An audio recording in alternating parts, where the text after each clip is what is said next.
আহিরির সমস্ত চক্রান্তের কথা এবার একলব্য জানতে পেরে ঘাড় ধাক্কা দিয়ে আহিরিকে বাড়ি থেকে বের করে দিল। হ্যাঁ বন্ধুরা, এমনটা হতে চলেছে আজকের পর্বে। বিস্তারিত জানতে ভিডিওটিতে লাইক দিয়ে চ্যানেলটিকে সাবস্ক্রাইব করে পুরো ভিডিওটি তোমরা দেখতে থাকো। গল্পের শুরুতে আমরা দেখতে পারবো আহিরির ঘরে গিয়ে রাঙা বলতে লাগলো, শোন আহিরি দিদি, তোকে একটা কথা বলে রাখি, উড়ানবাবুর চোখে না আমি আমার জন্য ভালোবাসা দেখতে পেয়েছি। উড়ানবাবু আস্তে আস্তে করে আমাকে একটু একটু ভালোবাসছে, আর এই ভালোবাসার জায়গাটা করতে আমার অনেক কষ্ট হয়েছে। তাই আমি তোকে বলি, তুই তো উড়ানবাবুর ভালো বন্ধু হয়ে সবসময় থাকবে। আমার আর উড়ানবাবুর মাঝখানে আর আসবি না। তুই উড়ানবাবুর জীবন থেকে চলে যাওয়ার পর উড়ানবাবু একটা জায়গা খুঁজছিল, আর সেই জায়গাটা আমাকে খুঁজে নিয়েছে। আমাকে উড়ানবাবু এখন ভালোবাসে।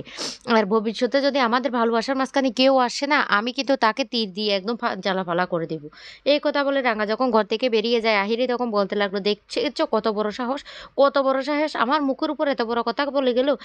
একলব্য শুধু আমার আমার কিছুতে ওর হতে পারে না। ও এখনো বুঝতে পারছে না ও খাল কেটে কুমির ডেকে এনেছে, ওকে আমি ছাড়বো না, এই বলে চিৎকার করতে থাকে। আর আহিরি ঘরের সমস্ত জিনিস ভাঙচুর করতে থাকে। অন্যদিকে দেখা যায় একলব্যের মা তখন পাঞ্চারিকে বলতে লাগলো, শুন পাঞ্চারি, আমি বুঝতে পারছি না রাঙ্গার কি এমন দরকার আছে যে আহিরিকে এ বাড়িতে এনে তুলেছে। এমনিতে সাতকী বৃন্দা, তার উপর আহিরিকে এনে তুলেছে, আমি বুঝতে পারছি না।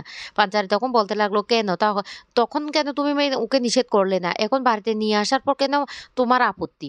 রাঙ্গা তখন এসে বলতে লাগলো, শুন মা, আমি তোকে একটা কথা বলে রাখি, আমি ওকে কেন এখানে নিয়ে এসেছি জানিস? এটা আমি প্ল্যান করে নিয়ে এসেছি, কারণ আমি 3 শয়তানটাকে এ বাড়িতে আমাদের চোখের সামনে রাখতে চাই। এই 3 শয়তান কি করতে পারে? তবে আমি একটা কথা বলে রাখি, বড় বৌদি যে প্রেগনেন্সি নাটক করছে সেটাও কিন্তু মিথ্যে। আমার মনে হচ্ছে না বড় বৌদির প্রেগনেন্ট। এই কথাটা বলতে তখন পাঞ্চারি বলতে লাগলো, কি বলছো রাঙ্গা, কি বলছো? একলব্যের মা তখন বলতে লাগলো, রাঙ্গা তাহলে ডাক্তারের রিপোর্টগুলি কি মিথ্যে? রাঙ্গা তখন বলতে লাগলো, সত্যি কি ডাক্তারের রিপোর্টে এসেছে বড় বৌদি মা হবে? একলব্যের মা তখন বলতে লাগলো, হ্যাঁ রে হ্যাঁ, তাই তোকে বলছি তুই এখন কোনো উল্টো পাল্টা কাজ করিস না। পাঞ্চারি তখন বলতে লাগলো, শুন রাঙ্গা, তোকে একটা কথা বলি, তুই আবার কোনো কিছু করে এমন কাণ্ড করিস না যাতে বৃন্দা এ বাড়ি ছেড়ে চলে যায়। আরে আগে সন্তানটা হতে দে, তারপর যা করার করবি। রাঙা তখন বলতে লাগলো, শুন দিদিভাই, তোকে একটা কথা বলে রাখি, আমি কিচ্ছু করব না, আমি কিচ্ছু করব না, আমি তোদেরকে কথা দিচ্ছি তো। দেখ, আমিও চাই বড় বৌদির একটা সন্তান হোক।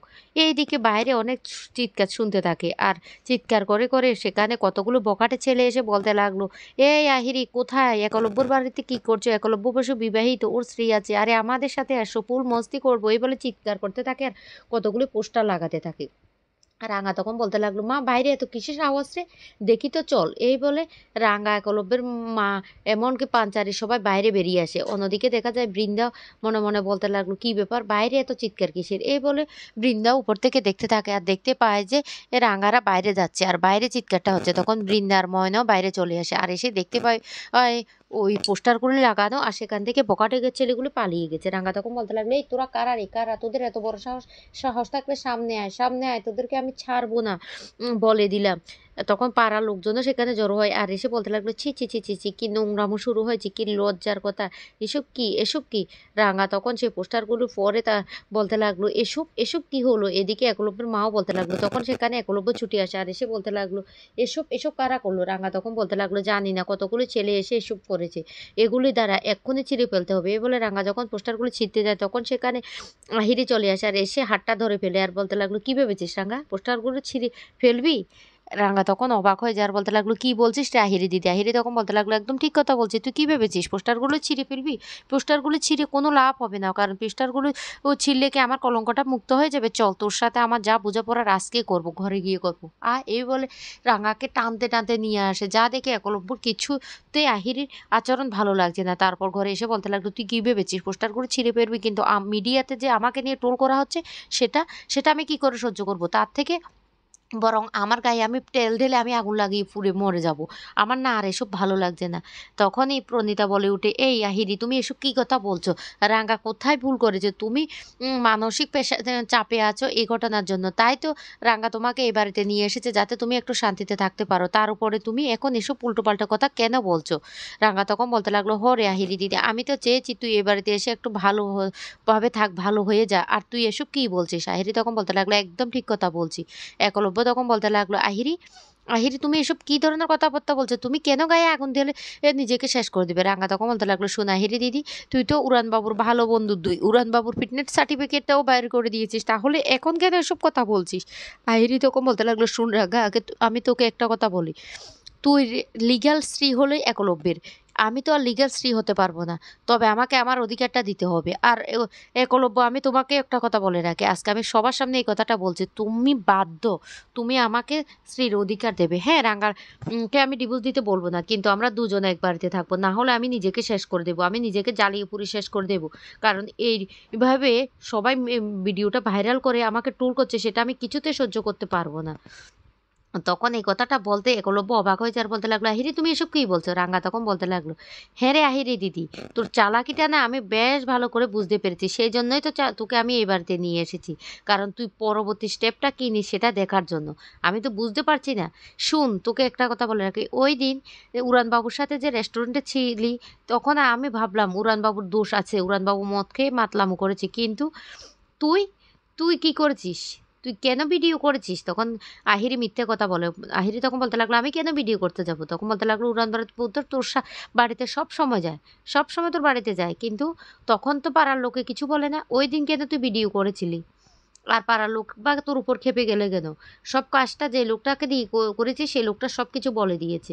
পার্কে পার্কে তোরা দুজন গিয়েছিলে, তাহলে কার এমন দরকার ছিল যে তোদের দুজনের গিয়ে সেখানে ভিডিও করবে? আহিরি তখন বলতে লাগলো, একদম বাজে কথা বলবে না রাঙা, একদম বাজে কথা বল। তুমি কি চাইছো আমি আমার ইজ্জতটাকে এভাবে মিডিয়ার সামনে সমস্ত জায়গায় ছড়িয়ে দিই, আমার ভিডিওটা ভাইরাল হোক? তখনই রাঙা বলতে লাগলো, হ্যাঁ সবটা করছিস তুই, তুই উড়ানবাবুকে পাওয়ার জন্য সবটা করছিস, তুই নিজে ইচ্ছে করে এই নোংরা ভিডিওগুলি বানিয়ে তারপর সোশ্যাল মিডিয়ায় সেগুলি ভাইরাল করে দিয়েছিস।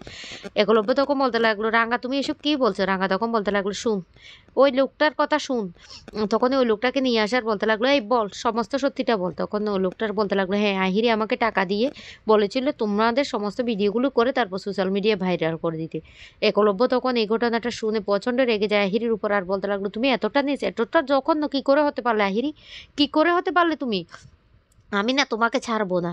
তোমার মতো বন্ধু থাকার থেকেও না থাকাই ভালো। তুমি আমার ফিটনেস সার্টিফিকেটটা এজন্য তুমি ব্যবস্থা করেছিলে যাতে আমাকে ফাঁসিয়ে আবার তুমি তোমার করে নিতে পারো। তোমার মতো ছোট মনের মানুষ আমি কখনো দেখিনি। রাঙ্গাকে দেখে শেখো। রাঙ্গা কতটা বড় মানুষ। তুমি এত বড় কিছু করার পর রাঙ্গা সবসময় তোমাকে ক্ষমা করে দিয়েছে। তুমি যেন ভালো থাকো সেটাই চাইছি। এই বলে আহিরির ঘাড় ধাক্কা দিয়ে একলব্য বাড়ি থেকে বের করে দিতে লাগলো। আহিরি তখন বলতে লাগলো, আমি ছাড়বো না, আমি রাঙ্গাকে ছাড়বো না।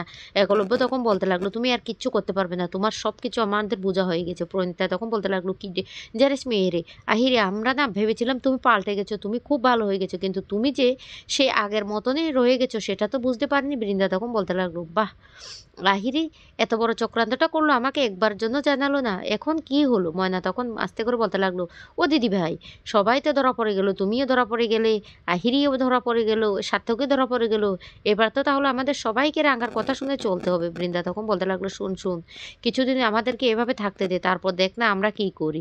তো বন্ধুরা, আহিরিকে ঘাড় ধাক্কা দিয়ে বের করে দিয়েছে, সেটা তোমাদের কেমন লেগেছে অবশ্যই কমেন্ট করে জানাবে।